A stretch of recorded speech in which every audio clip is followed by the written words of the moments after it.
Hey there, English learners. Welcome to ML's English Podcast.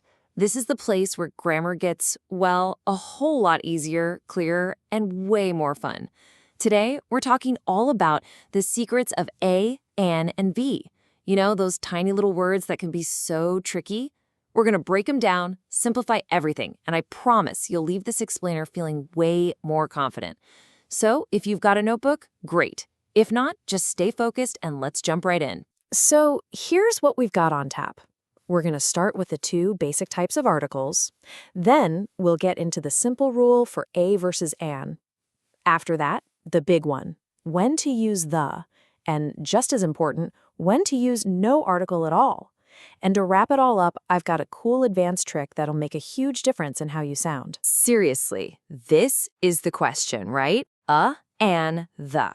Why are these three little words so tricky? Well, here's the secret. It's all about whether you're talking about something in general or something specific. That's it. Once you really get that one idea, everything else just clicks. So, let's break it all down together. Okay, section 1. Let's lay the groundwork. Everything, and I mean everything about articles boils down to understanding just two basic categories. If you can get this part down, trust me, the rest of the rules are going to make so much more sense. So what is an article? Well, think of it like a little signpost. It's a word, an, or the, that you pop right before a noun, and its whole job is to signal to your listener whether you're talking about something general or something specific. It's like a tiny clue that says, hey, pay attention, I mean, any old thing, or, hey, you know which one I'm talking about. It's a small word that does a ton of heavy lifting for clear communication. And here's that idea in action. Look at the indefinite articles, a and an. They're for something general. If you say, I need a doctor, it means, any doctor will do. I'm not picky. But then look at the definite article, the. It's for something specific. If you say, he saw the doctor, that's totally different. It implies we both know which doctor we're talking about. Maybe we just mentioned her, or it's your family doctor. See, it's the difference between anyone and the specific one. All right, moving on to section 2. Let's tackle the first easy win here. This is all about a versus an. And honestly, there's one super simple rule that's going to clear up so much of your confusion. The best part, it's not about spelling at all. Here it is, the big secret. It's all about sound, not spelling. I want you to completely forget what the first letter looks like. Instead, I want you to listen to what the first sound is. If the word starts with a vowel sound, like A, E, I, O, U, you use an. If it starts with a consonant sound, everything else, you use a. It really is that simple, and this table just shows it perfectly.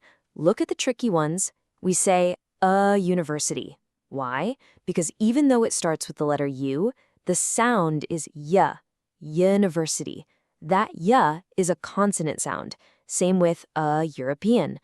Now, let's flip it. Look at an hour. The letter H is silent, right? So the first sound you actually hear is ow, a vowel sound.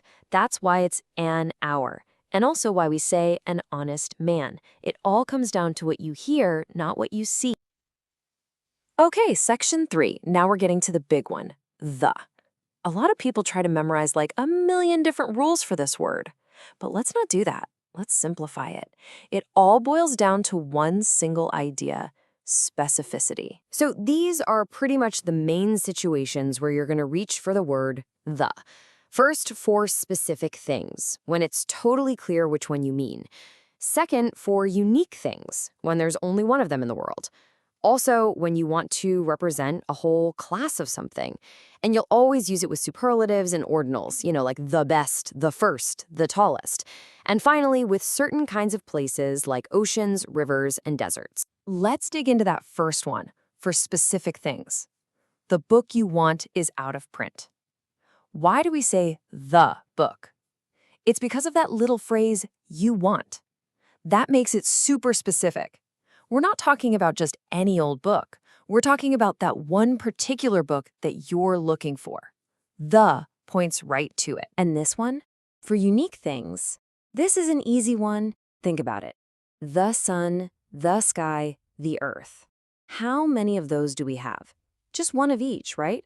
So since they're totally unique, they are automatically specific. It's always the sun, always the moon. All right, on to our next section. This one is huge. Knowing when to use no article is just as important as knowing when to use one. Sometimes the right choice is nothing. It's called the zero article, and you're usually going to do this when you're talking in the most general sense possible. So when do you skip the article? Well, when you're talking about general abstract ideas, things like wisdom, honesty, love, you don't say the wisdom, you just say wisdom. Same thing for general plural nouns. You'd say children are noisy or computers have changed the world, not the children or the computers, unless you mean specific ones. You also drop it for most proper nouns, like people's names or places like Europe or Mount Everest, and for common places when you mean the idea of the place, like being at school or in hospital. Oh, this is a perfect example. Look at this. If you make a general statement, you say, sugar is bad for your teeth. You're talking about sugar as a concept, as a substance in general. But if you're sitting at the dinner table, you'd say, would you pass me the sugar?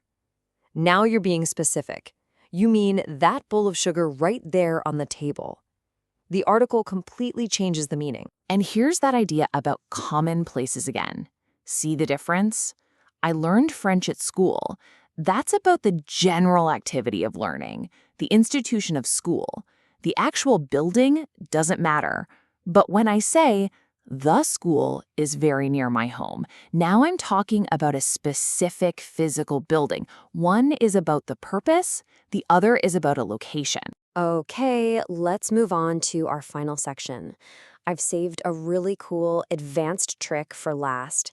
This is one of those things that will make your English sound so much more natural and precise. It's amazing how much meaning a tiny little article can carry. Okay, check this out. It's about counting with adjectives. If I say, I have a black and white dog, notice there's only one A. That one article covers the whole phrase, black and white dog. It means I have one dog, and that one dog has two colors on it. But what if I say, I have a black and a white dog? By repeating A, I'm signaling a whole new noun. It means I have two dogs, one is black and one is white.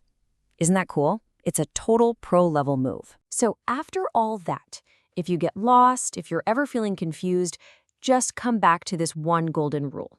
It all comes down to general versus specific. Just stop for a second and ask yourself, am I talking about any old one, or am I talking about the specific one that the person I'm talking to already knows about? That single question will guide you to the right answer almost every single time. Okay, now you know the rules, so let's put it to the test. Which one of these is correct? And more importantly, why? Number 1, wisdom is the gift of heaven. Number 2, the wisdom of Solomon is great. Think about it for a second. The answer is they're both correct. In the first one, we're talking about wisdom as a general abstract idea, so no article. But in the second one, we're talking about the specific wisdom that belongs to Solomon.